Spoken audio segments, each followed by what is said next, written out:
So if you don't know, the STEM Coalition is a nonprofit organization with a mission of raising awareness among policymakers at every level about the critical role that STEM education plays in enabling the U.S. to remain an economic and technological leader of the global marketplace of the 21st century. So James and I, we sought out STEM Coalition again to sort of increase our portfolio. If you don't know much about coalitions sort of run Washington to a certain extent. Like-minded organizations with like-minded issues coming together to really pair up to try to make change, those sorts of things. Certainly we have lots of aviation coalitions that we're members of, but also STEM is a really important partner. You don't have to, anybody can be a member, by the way. So ATEC is a member, but you have affiliate membership, I believe. Anybody can sign up to be a member. I think that gets you the newsletter. A lot of good information comes out of the STEM Coalition, things that are driving education on Capitol Hill. So my good friend James Brown here, he has joined us at the fly-in, I think, several times. So if you've been with us in DC before, we always look to James because he has all of the intel, and you will see he's a wealth of information. So prior to joining the STEM Coalition, he was a director of advocacy at the American Chemical Society, a nuclear engineer by training. He previously worked as a legislative aide for Representative Casey's in Washington, director of policy and development at the Consumer Energy Council of America, and began his career, and the reason I'm reading this, because I hope this is very interesting for you guys, began his career as an engineer with Newport News Shipbuilding, working on aircraft carrier construction. So he received a BS from the University of New Mexico and MS from Penn State, both in nuclear engineering, and he holds an MBA from George Washington University. So super eager and happy to have James with us today. He's going to make some remarks. One of the main reasons he's here, right? There's an elephant in the room. There's a lot going on in DC. I wanted to make sure to have James here to give you guys sort of a look into what's going on in the Capitol, what's impacting STEM education. So have your questions ready. He's happy to be covered probably throughout your remarks. So just raise your hand. I'm just going to say that. Raise your hand as we go. So without further ado, Mr. James Brown.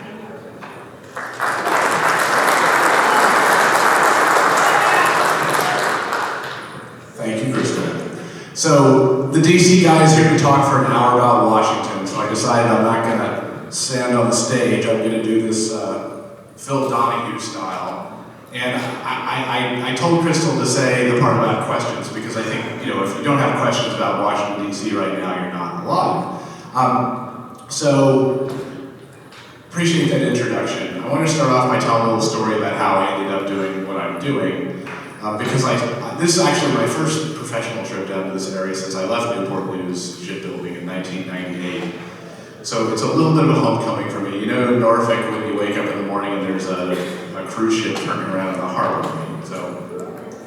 But I'm in DC because when I was done at Newport News, I went back to graduate school at Penn State, and about a semester into my education, I got an email from somebody in Washington, D.C., explaining that a congressman from Massachusetts, who's now a senator from Massachusetts, introduced an amendment to a spending bill to eliminate your scholarship program. And, nothing gets your attention like that, right? All politics is local. Thank you, DC, for the opportunity to advocate for my scholarship program. So I came to DC with a group of other students and made the rounds, as some of you have probably done before through ATEC or for others. And I figured out that this was a pretty important part of being an engineer, was advocating for your profession in front of the decision makers that influence things like your scholarship. Luckily, that scholarship wasn't eliminated. And I finished graduate school, but I also made a career change to come to DC after I finished school, and I ended up working for a member of Congress and doing the whole DC thing. When I started as a congressional staffer, and ended up working for a professional society, and then ended up running this coalition that's advocating for science, technology, engineering, and math. But I explained that story about what the sort of rude awakening is to DC, because I know what it's like to feel like Washington, D.C. is putting some pressure on your profession, to say it mildly. And the other thing I'll say is, Washington, D.C. seems to only know how to do two things: nothing and overreact. And I think it's obvious which phase we're in right now when we consider what's going on in D.C. So with that, I decided to start with the good news, or at least what I think is the good news. Then we'll cover the more uncomfortable stuff in the middle. And then I'll sort of end with what can you do about it and some of the opportunities for our profession. That's a good news sandwich in some language, but if you work for the US Navy, it has another name, which some of you might be familiar with. So let me start with what I think is the positive news. So one of the challenges that aviation has is sort of emblematic of the challenge that's going on across the rest of the economy, namely that you do not have enough talent to fill the jobs you need to be either working at peak efficiency or meet all the needs of your customers. I saw the study that ATEC put out that sort of demonstrated there's like about a 20,000 person gap between the number of open jobs in aviation maintenance and the number of graduates. To put that in perspective, it's roughly equivalent to what you see in the economy writ large. Right now, there are 8 million open job openings in the United States. Anybody want to take a guess at how many unemployed people are in the United States right now? 6.8 million. So it's about that same kind of 20% gap between supply and demand. And that's emblematic of a couple of other things that are going on, because one of the other things that's going on, so if you live around here, you wouldn't see that too much because this place has a ton of electrical power because you have military bases and everything else. But the price of electricity in the United States has gone up from a little less than 13 cents a kilowatt hour to a little under 20 cents a kilowatt hour. That's about a 50% increase. And I never thought as a nuclear engineer I would live long enough to see the following headline, which is Microsoft is investing in restarting the 3 Mile Island nuclear power plant outside of Harrisburg, Pennsylvania, because they want to run AI server farms. That's like a plot out of a science fiction novel if you think about it. I mean, they're going to invest $80 billion this year in electricity, and that's because a big part of that electrical demand is artificial intelligence, which is changing everything you see.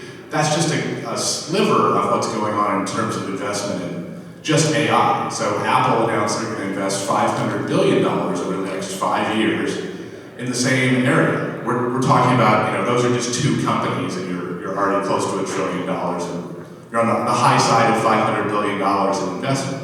So there's this huge amount of demand for talent, for energy, and the next area, anybody here heard of the CHIPS Act?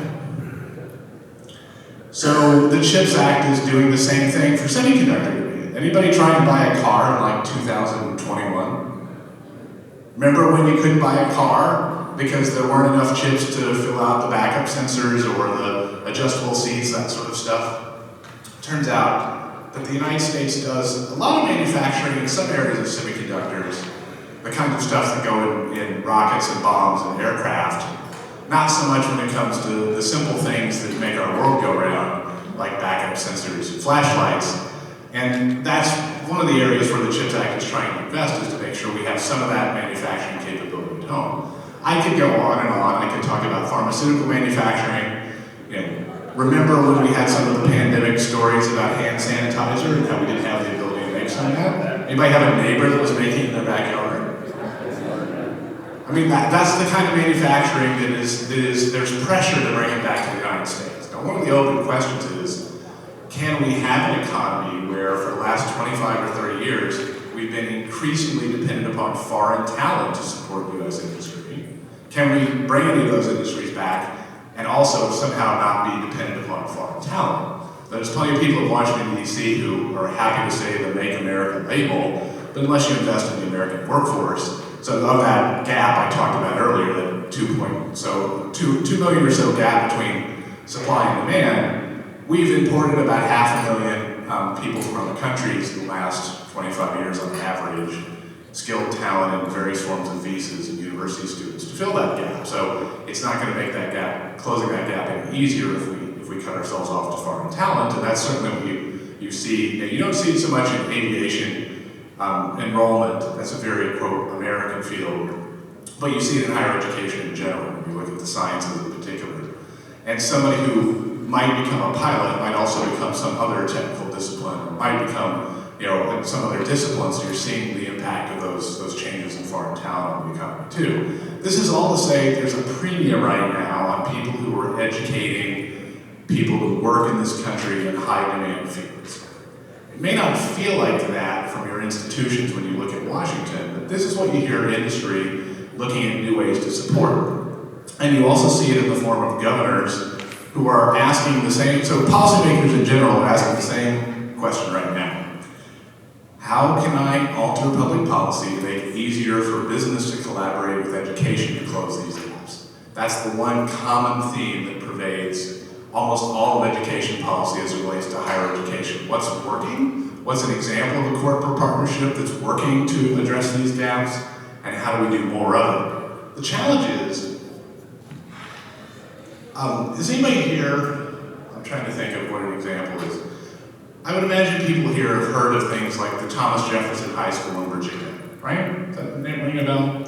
It was at one time the #1 high school, the #1 public high school in the United States, or Bronx Science, or Brooklyn Tech, or the Illinois Math and Science Academy, these sort of specialty high schools in science and technology. One of the questions the governors are also having is, well, why can't I just build one of these in my community?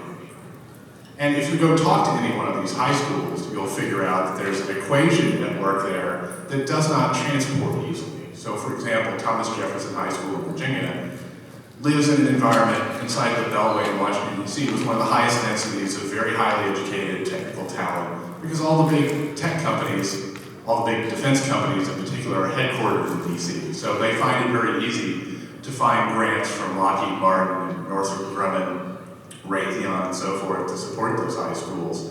And they have a lot of second generation students who are coming from families with 6 graduate degrees. And so that formula doesn't work everywhere. So no matter how much money you throw at it, it's really hard to create those kind of models in other places in the country. So what you figure out is you have to design your own way of meeting those technology needs in your own communities. That's sort of what this comes back to. And the one common theme, if you go into some of these really advanced high schools, PTEC, if you've heard of the PTEC high schools, is another example of this. IBM started PTEC. And you'll see that particular model for talent is just really closely associated with industry, which begs another challenge that we have in the education community. Of a lot of folks, rooms in education get really uncomfortable when you talk about the purpose of education is to get a job. Because a big part of the education world doesn't necessarily embrace that motif that our job as educators is to prepare people to work in companies. I mean, so for example, I'm an engineer, my dad was an engineer. At no point in my education did I ever choose engineering to raise US gross domestic product, right? Or to make the United States more competitive. I did it because it was cool. I saw a movie called The Hunt for Red October when I was in high school. That's about as deep as it went, right? It wasn't for these sort of esoteric reasons of supporting some ideal of economic development. So those educators are right on that score. But the challenge is that doesn't open up the pocketbooks of the corporate world or of the governors who are funding education. And, 85% of education is a state issue, right? So you got to balance pragmatism with idealism when you're looking at that. So, any questions, Jay? So now I want to shift to the middle part of the sandwich. So look how quiet it got here. So the last, I think we're on day 57 at this point. The last 57 days are probably the leading edge of a political realignment in the United States. And I say probably because one of two things is going to happen. Either the policies pursued by the administration are going to be wildly successful, we will have a completely different education system, we will have a complete reorientation of our relationships with our European allies, trade will completely be rebalanced, education will be changed. Or some of those things won't work to that degree. Those things will end up being seen as more unpopular than beneficial, and we're in some other state of action where the politics realign. But nonetheless, here we are in an environment where most of what's going on in DC, and this is the hard part, is pretty popular outside of DC. It's super unpopular inside DC. It's super unpopular in the institutions upon which those executive actions canceling grant funds are landing. But turns out that doing things to secure the border poll at something like 75 or 80%. Other things that fit into that, reviewing federal spending, same thing. Do you think we should be eliminating waste, fraud, and abuse in Washington, D.C.? Yep, about 75%. And I could go on and on about some of the other issues. But the Trump team is made up of people who spent their lives on television, and they're not going on television to sell it, they're going on Joe Rogan's podcast. The last time I checked, Joe Rogan's podcast has about 30 million views. Anybody want to take a guess at what CNN's evening news numbers are? They're like 300,000. So the message is selling right now. But one of the questions is, okay, so tariffs are a great idea when you're talking about we want to build stuff in the United States. There's a huge tariff on aluminum manufacturing, for example, foreign imported aluminum. Aluminum has some use in this room. Anybody want to take a guess at how much aluminum is produced in the United States compared to what we use? About 2%. Biggest plant is in Evansville, Indiana. It's operated by Alcoa. It produces about 400,000 tons of aluminum a year. The United States imports about 5 billion tons of aluminum a year. So think about the math for recreating aluminum in the United States at those kind of levels, right? It's a really uphill challenge. Now that may be a negotiating tactic to put pressure on the countries that are making aluminum for some other purpose. But my point is, it's a really big stretch to imagine reintroducing that level of industrial development in the United States in a short-term period of time. So food for thought when you're looking at what the impact of these things are. They're going to be advanced while they're popular, I think. It's that same calibration of a government that has a lot of experience on TV. They're going to modulate their policies, to be kind, when they turn out to be unpopular.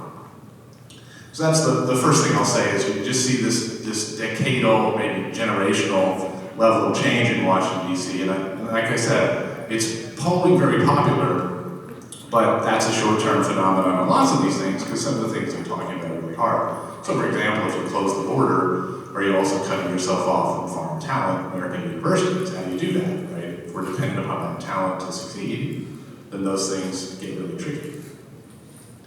So now to some really much more difficult things.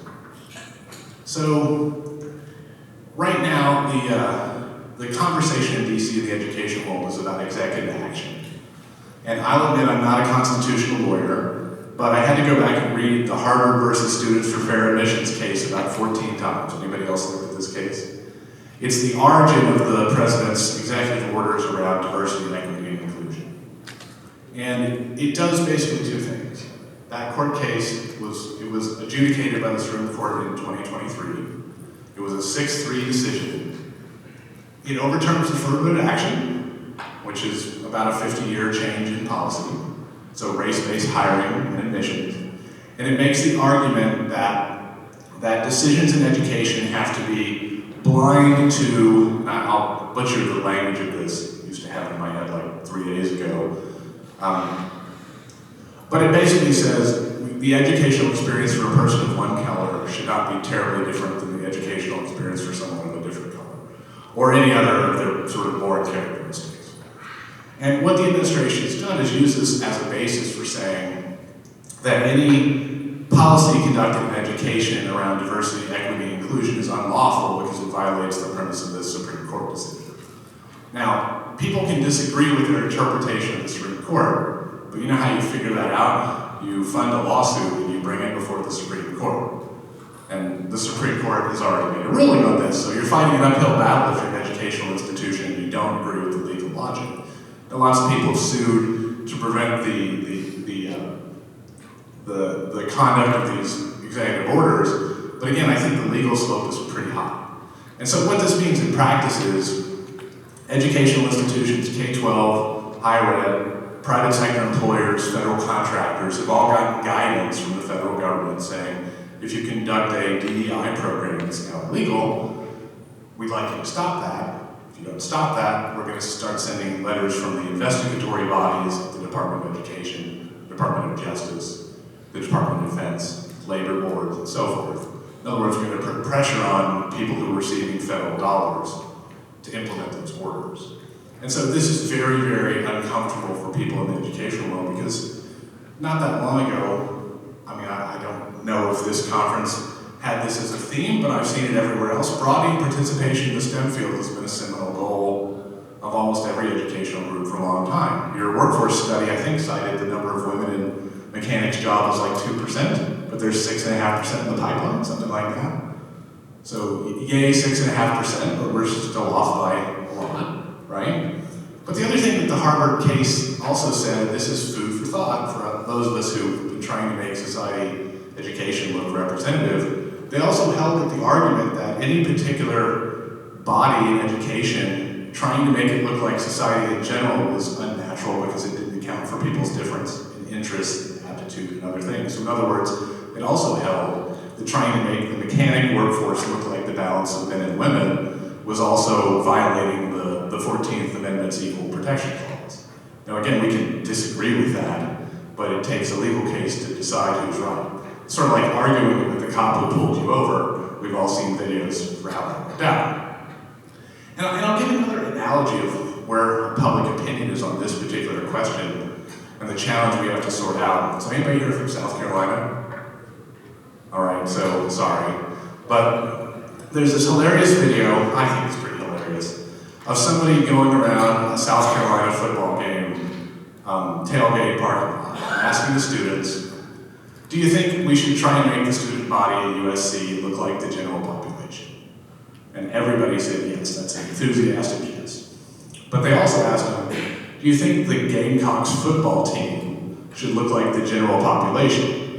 And the reaction of all the students to a single person was, no, our objective is to win football games first and foremost. We don't care what any of these people look like, we want the most talented people on our team.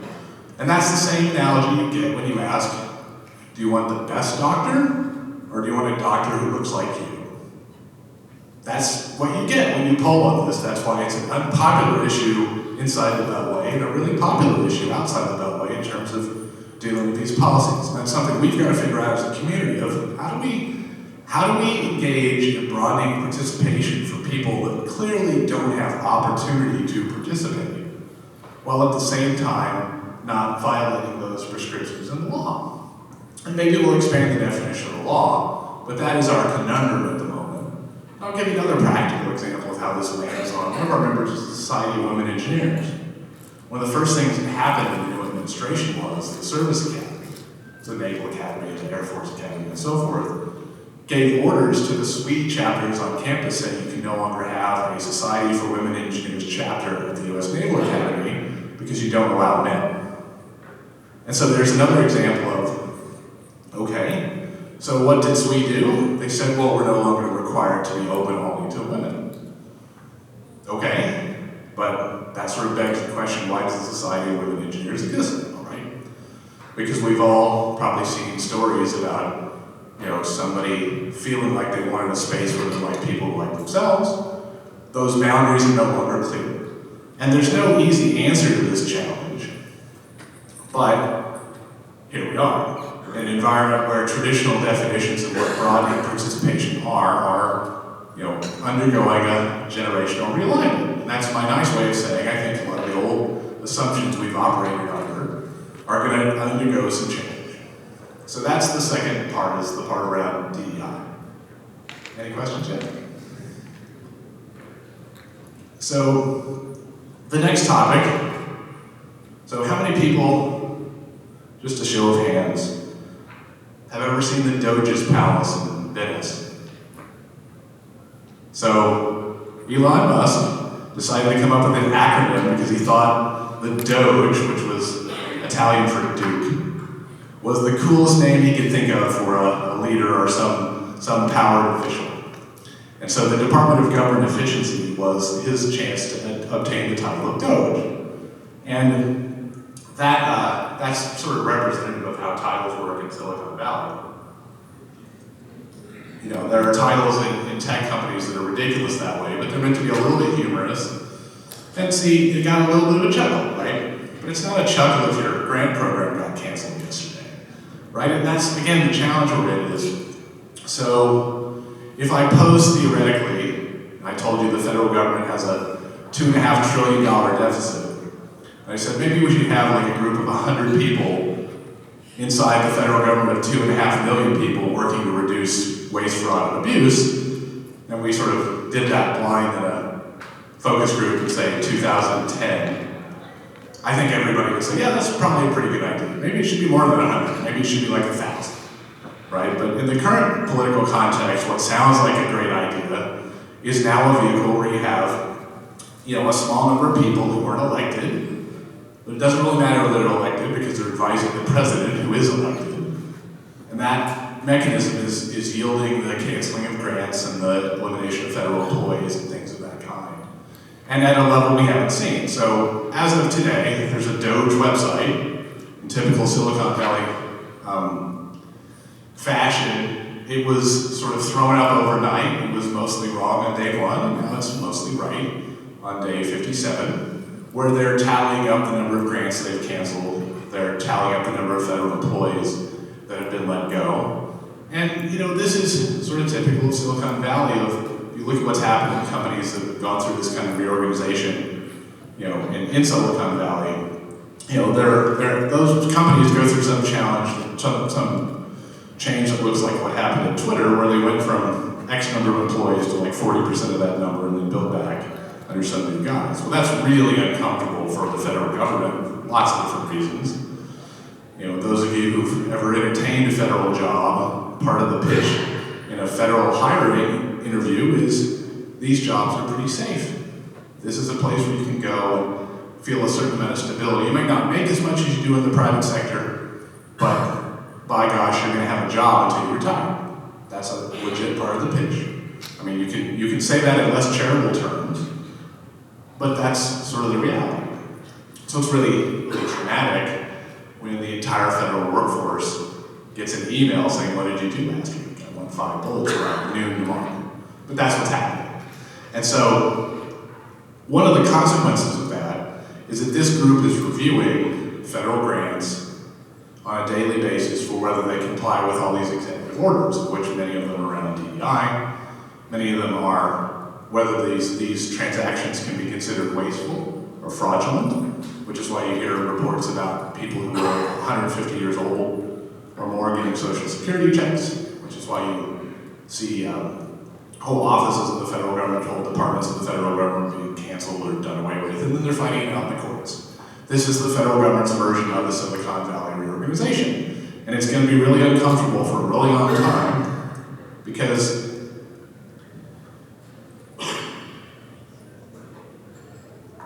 the president's elected for 4 years, and right now the president's party has a small majority in the House, large majority in the Senate, and a 6-3 majority in the Supreme Court. So it's going to be really frustrating for people who disagree with those decisions for the next several years because it's not like there's a straight line path for reversing too many of these decisions. That's what the courts are for. But again, there's a 6-3 Supreme Court. So people on the right side of the political spectrum are saying, please sue us, let's get that lawsuit to the Supreme Court as fast as possible. So we're in the middle of the sandwich now, so it's going to get a little bit better. So the last part of this is to talk about what's going on in some of the science and technology agencies. And I'll bring it back to FAA for a second, because some of you have probably been reading about the processes within FAA to address critical workforce shortages, to modernize the FAA exam, for example. So it is kind of funny to me that the exam for testing pilots, many of whom have been through really, really expensive training programs, is an ABCD bubble test. So that's something that they've identified for modernization. I know this community has been through the same thing with the FAA's office and all of these. In Part 147, I always get that number wrong. You had all the training requirements. You were training to wood and canvas and all that sort of stuff. And I know you're living under a new regime now. I think you're living under a new regime. I'd be curious to hear some feedback on how that's going. But that is one of the motifs you see coming out of the aviation world in general, is modernization as a theme. And I think that's one of the side effects of, this period of massive changes. An idea that looked so absurd maybe a few years ago doesn't seem so absurd now in an environment where you're seeing these kind of dramatic changes happen in a very short period of time. So what I've been telling groups for some time now is dust off your biggest ideas from the last 10 or 20 years and reread them to see what they sound like. So for example, if in the aviation world you've got these 20,000 jobs to fill, was there ever a barrier where you couldn't get into a school? Were there ever some environment where you didn't have a response to the opportunity to modernize your techniques in some way? Like go back and resurrect every idea that you ever tried that was shot down because it was too ambitious? You know, a lot of those have cost savings attached to them that are worth looking at again. So, for example, in the STEM world, one of the things we've been pursuing, for my phone, Penn State advice on. I can put it up to the microphone if you want. So, for example, in the STEM world, one of our biggest ideas that we've resurrected are certainly going to push us two things, actually. One is making science count the same as math and reading. So, how many of you paid attention to the National Assessment of Educational Progress, the NAEP results that came out over the last year or so, right? The headline for those results is American students are not doing too well. But without those, I think we all have the sense that education can do better in preparing people for the jobs that exist now and the skills they need now. But those are still things that quantify that. One of the things that we've been facing for a long time is that since No Child Left Behind, and ever since, math and reading are the primary focus of K-12 schools. And that's probably good. But science has really been sort of third place in those conversations, whereas if you talk to a lot of older science teachers, they'll tell you that, hey, we used to have more time for science. So one of our big proposals is, let's see if we can put science back in the same spot as math and reading. That's a chance to talk about more innovative stuff and to be more creative, because science is not easily measured with ABCD bubble tests. You have to be innovative when you're measuring what the assessments are and so forth. And you have to really improve how teachers learn about science, because most science teachers are not themselves science graduates. So there's an opportunity there in stressing that.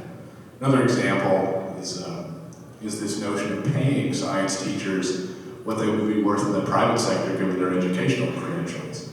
This has been a real controversy in the education world because, you know, organized labor, for better or worse, has always said you should pay teachers based upon their seniority and the level of academic achievement, without differentiating between whether somebody has a master's degree in mechanical engineering or a master's degree in some other field that doesn't have the same earning potential as a master's degree in mechanical engineering. And so one of the opportunities here might be to allow schools the flexibility to do that in greater ways. It's an example of a big idea that seemed a little bit out of place maybe 5 or 10 years ago. It doesn't seem so out of place now. So one of my opportunities is in this environment, think big, because nothing seems ridiculous when compared to the news out of Washington. So it's a little bit Orwellian, but nonetheless true. And then the last thing I'll say to bring this to a different conversation is, what can you do about it? So if you're unhappy with what's going on in DC, one of my first questions is, when's the last time you came to DC to tell anybody about it? When's the last time you met with your members of Congress to say anything about it? If the answer is not that, it's been a long time, well, that's how democracy works. If you're not at the table, you're probably on the menu, is my other favorite DC aphorism. And I feel like a lot of people feel like they're on the menu now, right? But I really mean this when I say, I open this by saying, maybe all these proposals and all these changes will be fabulously popular and nothing ever goes wrong. But I think the reality is it's going to be somewhere in the middle. And we're going to be asking ourselves, what do we do about some of these things? If the solutions, I always describe myself as sort of a radical centrist, because most of the solutions are some degree of compromise. And they're usually not one, the solution to the problems is usually not to the loudest, most strident voice. So I think to the extent that you have new ideas to bring to the table, now's the time to figure out, does our school have it in the budget to send somebody to DC? Have we ever met with our elected officials in their district or their state offices? When's the last time we wrote to our governor to explain what we're doing? All those things are now fair game, because if this community, the sort of STEM community writ large, which is representative of millions and millions and millions of people, most of whom earn a pretty good living, they run businesses, they run schools, punched at the weight we have in the economy, I think we'd be a lot happier with what kind of news we saw coming out of our elected officials. So with that, that's hopefully the end of the sandwich. And I'll now pause and wait until somebody asks a question, otherwise I'm just going to pick somebody and make them ask a question. So Nicole and I are going to run mics, so if you have a question, you can raise your hand.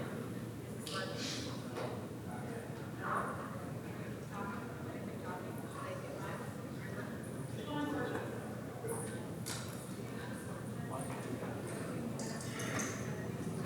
Have you tried turning it on? Same test. Okay, so I'm gonna take questions, but I also want to give a plug. So James is right. Everybody should consider coming to Washington. You can go on your own, certainly, but we will serve it up for you. So if you haven't been to the fly-in, I promise you, we get new attendees every year. We spend a whole day, first of all, talking to our FAA friends and officials, and then we serve up all of the issues that we're talking about. We schedule the meetings for you, we turn you and point you in the right direction, and then we give you a beer afterwards. So it is really fun. I promise it's a great opportunity, a great tool, and resource for you in your program. So I really hope that you use it. You had a question, Scott?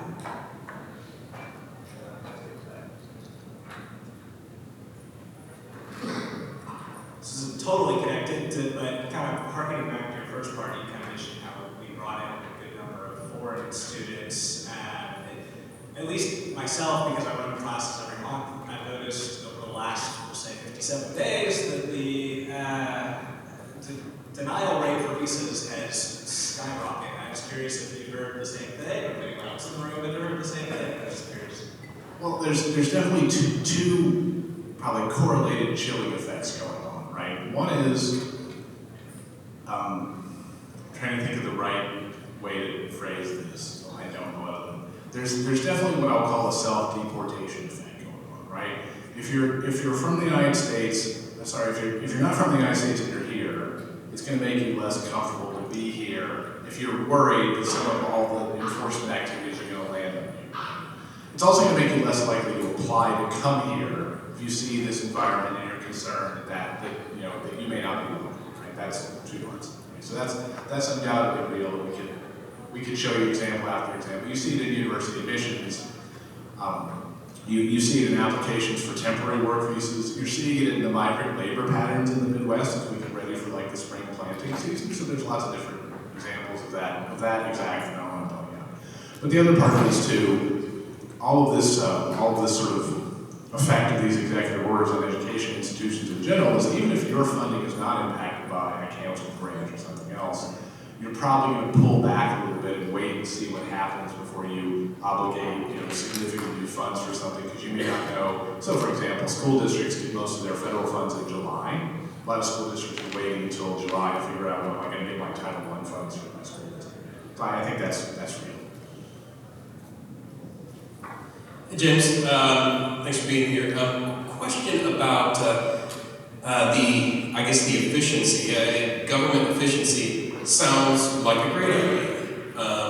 Having about 50% of the employees this week that we had last week in the Department of Education doesn't sound like that great of an idea for those of us who have new programs that we'd like to develop, new funding opportunities that we'd like to fund toward this program. So I guess the question is should we in education assume that the 50% cut in workforce in the Department of Education is going to grind everything to a halt and nothing else will happen? Or is it possible that things could get more efficient and happen more quickly, maybe because there's less red tape, because less people to do it? Well, so I think that I'm going to be a politician for a minute and say it depends on your perspective, right?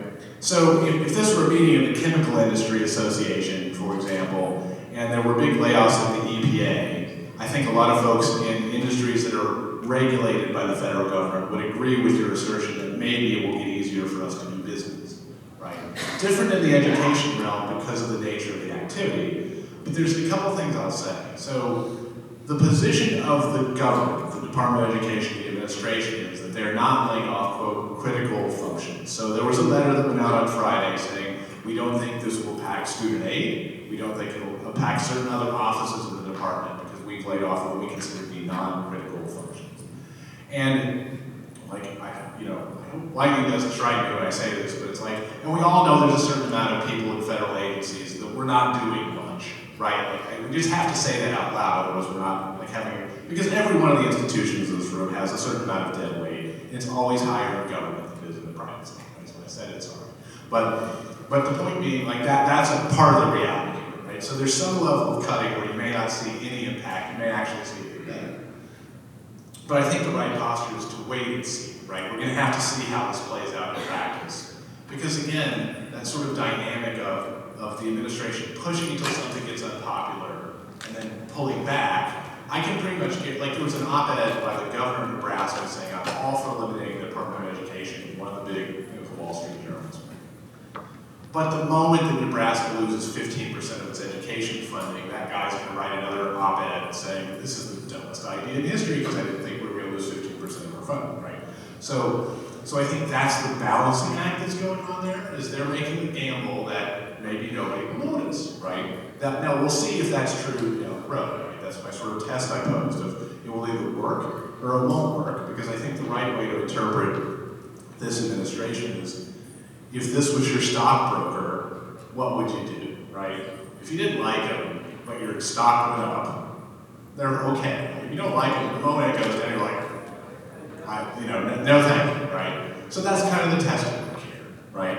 But it's something in that spirit. Now the second part I would say is, within the science agencies, so NSF, the NIH, the other science agencies, the other granting agencies, if you have a grant, my advice to people is don't self-limit in this environment. Don't assume that if I submit a grant right now, it will never go anywhere and why put the energy in, because I think there's a temptation in the community writ large to say, well, the federal government's dead to me, I'm so disgusted with what's going on, I'm not even going to go after federal funding. I think what we might find is it's better to be in that pool right now of potential grantees if what you're proposing is something that you think would resonate with the themes I talked about around the economy and employment and workforce alignment, things like that. Probably a good time to have those things in the pipeline. Like with most things, there's a mixed answer here.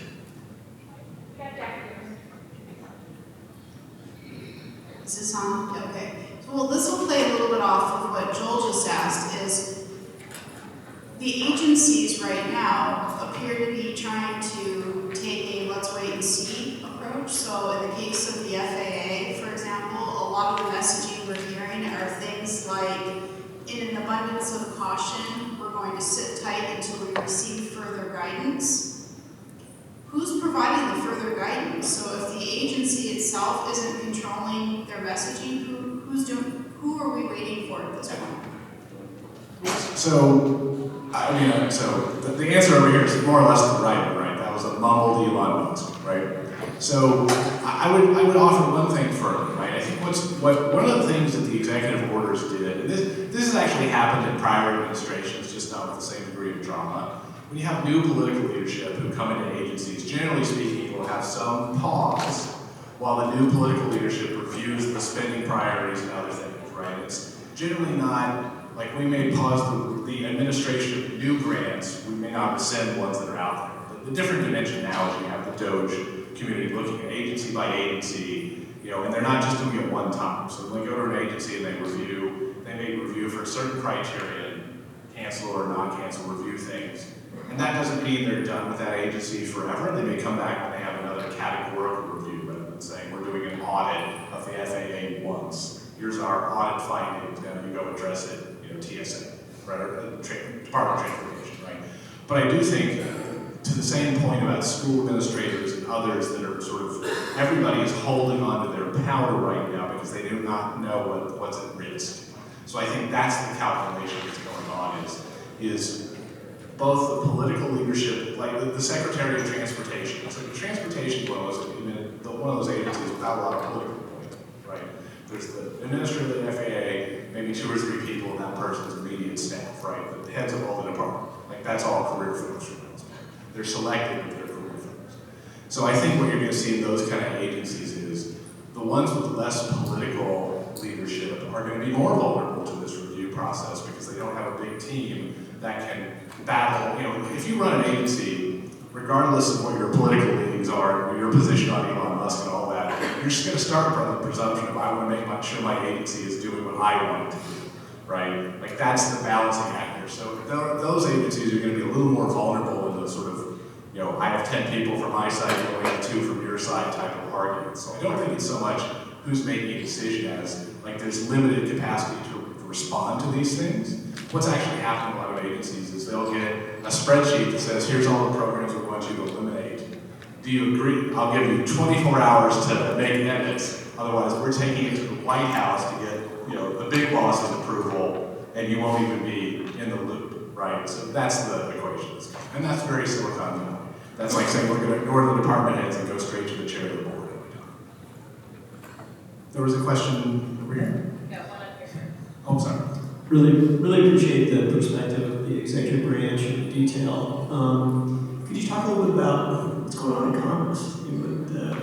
What's the legislative branch? What's their perspective at the moment? Are they all trying to figure it out themselves? So, I appreciate the question very much. So, if you watched the last week in terms of what happened with the continuing resolution, the are we going to shut down the government equation, that's one of the, I think, when I started off by saying I think we're going through a big political realignment, I think the Hill is going through the same political realignment. And, again, the same dynamic of a lot of these policies I've talked about, the initial response from outside the Beltway has been positive, the response from the sort of impacted stakeholders of the establishment is the other way to look at it, inside the Beltway has been negative, right?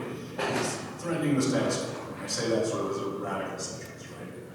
But Congress is trying to process both of those inputs.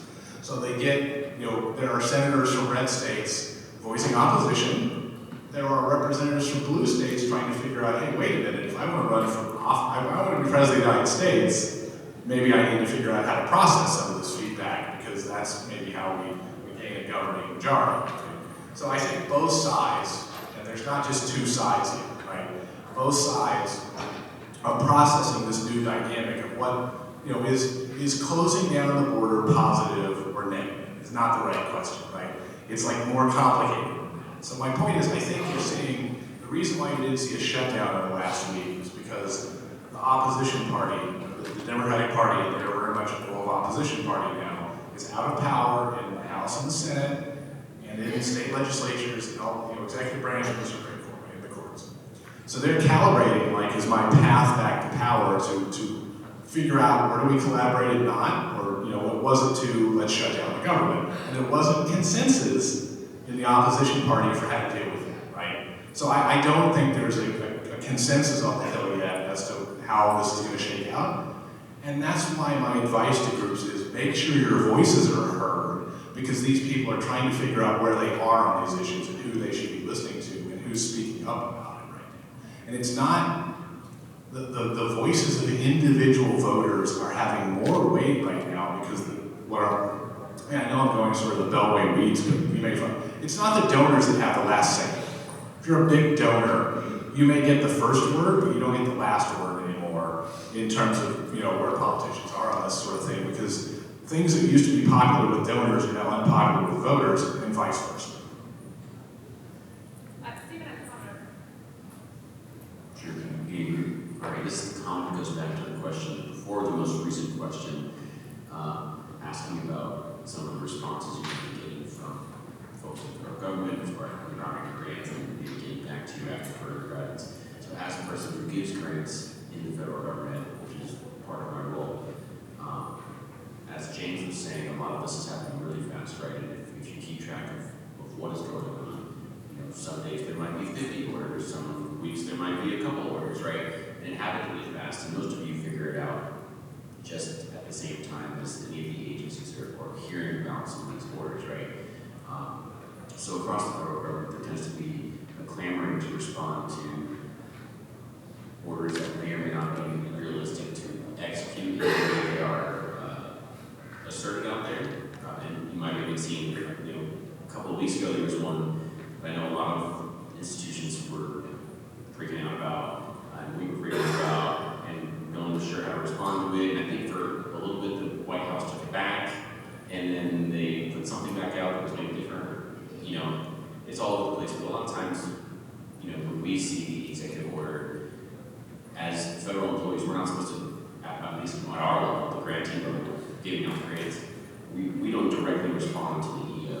The EO grant has to simmer, it goes to the OPM or OMB offices who are supposed to give a more clear guidance on paper to the agencies on how to respond. And then after that goes to the agencies have to figure out how to filter that down to all the right levels and who's to respond, etc. But you might get emails from people like me when we see the orders.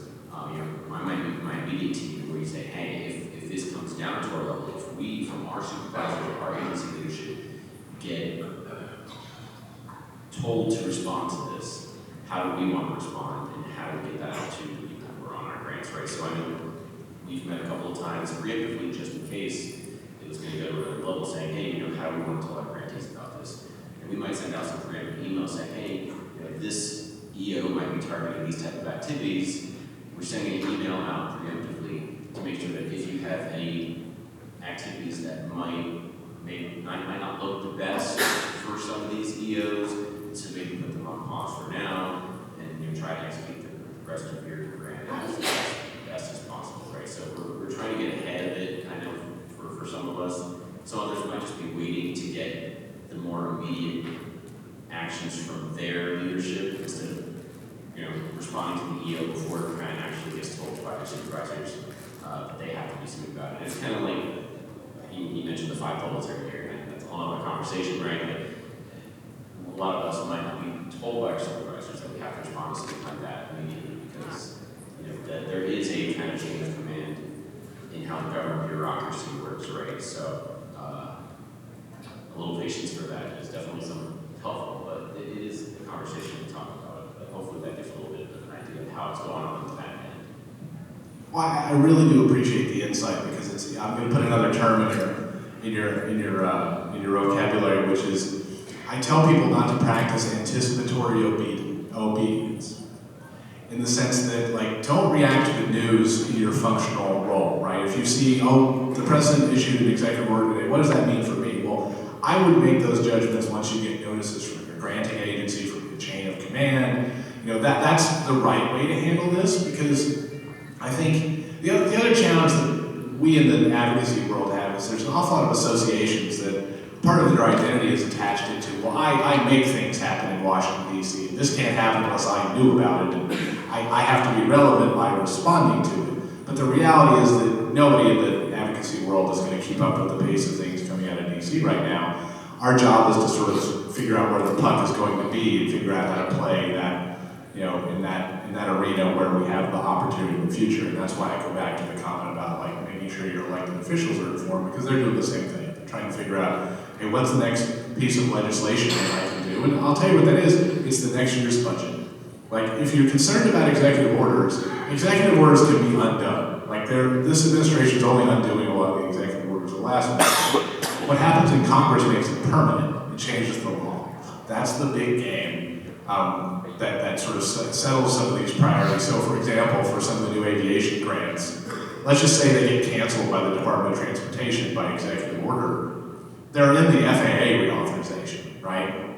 So that's the next thing that matters is protecting the things you care about. Because regardless of what you hear, I don't think this is a completely lawless situation. When the administration is getting an adverse court order, they're responding to it, and they're just going in some other direction. I don't think I think the people who have the resources to sue can pursue that as a strategy, but again, it's like arguing with the police officer when they pull you over. Unless you're really ready for that conversation, it doesn't do you any good. Good afternoon, James. So the discussion I want to just ask, is any of these cuts, tariffs, solving the problem with Russia and Ukraine, and of course potentially starting a war with Iran, is it a misaligning to the American prosperity, given the fact that we're losing money every single day at Wall Street? What kind of questions are you talking about? Well, here's how I'll respond to that, right? I think, again, it depends on your perspective. Right? There are plenty of people right now who think that ending the war in Ukraine will bring more money back to the United States, right? And we can debate what that means for security posture and other things. There's also plenty of people saying if we abandon Europe, we're making the world a more dangerous place, right? Like, it depends on your perspective when you're looking at those kinds of questions, right? But I also think these are the kind of things you get into when you have such a large national deficit and you have so many people concerned about it, right? Like the $2.5 trillion deficit is one of those things where if you want interest rates to go down, you have to do something different, right? That's part of the challenge. So that's all those factors that people are trying to balance. But I don't have a good, just positive answer to your question, because that's not a question I think has an easy answer. In the spirit of that, I also have a question for you then. Okay, so one of my earliest memories with James, and this will wrap it. I'm holding this to the end. My earliest memories with James, and you probably don't know this, that had been like circa 2014, 2015, just the nature of the memory. And I think we were sitting outside in a cafe in DC, I think Christian and Brett maybe were with us. And you said to me, Trump is going to win the election, and I almost choked on my biscuit. I don't even know if the primaries, if we had gotten the primaries by that time. And look where we are. And so my question to you is, James. Thanks, Crystal. And I'm not saying you were rooting for him or not. You were just simply proposing that this was going to happen, and it did. And I'm just wondering, like, where do you see the win? You obviously have some sort of side that we all don't have. Where do you see maybe midterms or, 2028 going right with that? Well, so I do appreciate the question. I think as it relates to education, here's one of the ways to interpret that question, right? So COVID created a lot, I'm just going to speak candidly for a minute, so apologies. COVID created a lot of pissed off parents. Those parents got involved in education in big ways. And now the parents are kind of in charge, right? The sentiment that you're seeing in DC is definitely something that would play out at an angry PTA meeting anywhere in the country. But one of the questions is, so who do we trust in the education of our kids, right? Because one of the other truisms is the fact that 68% of parents think their kids are in the top third of their class. So parents not only want to have a voice, but they also want all of their kids to succeed, right? And that's where we bring in the professional educator to solve this problem. And that's why I started off by posing, Trump is a television personality. He knows how to get ratings. He could tell, the basis for that prediction, literally 10 years ago, was nobody in DC gets what people are talking about outside of DC. And I think DC is starting to figure out the people that talk to them in DC don't have the whole story, right? And I think that's that's the realignment I keep talking about here is, he realigned the Republican Party. Who knows where the Democratic Party will be in 10 years to go through the same, how do we become relevant to where things are, right? But I'll bring it back to the education equation. The parent takeover education will succeed to the extent that they make good decisions.